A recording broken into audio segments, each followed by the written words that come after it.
ઠંડીથી આંશિક રાહત મળશે। રાજ્યના હવામાન વિભાગે અનુમાન લગાવ્યું, પવનોની દિશા બદલાતા ઠંડીથી રાહત મળશે।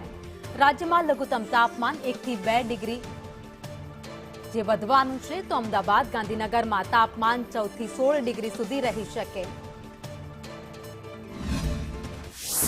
આ 7 દિવસ માટે વેધર સૂકું રહેશે, વરસાદના કોઈ ચાન્સીસ નથી અને છેલ્લા 24 કલાકમાં પણ વાતાવરણ સૂકું રહ્યું છે પૂરા ગુજરાતમાં।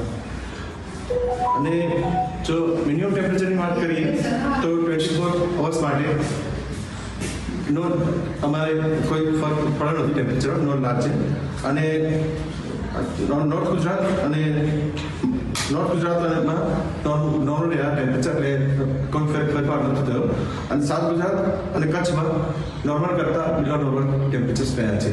પહેલાં 24 કલાક દરમિયાન ટેમ્પરેચરમાં નો લાર્જ છે, એ પછી 2 થી 3 ડિગ્રી સેલ્સિયસ જેટલું ટેમ્પરેચર રાઇઝ થશે।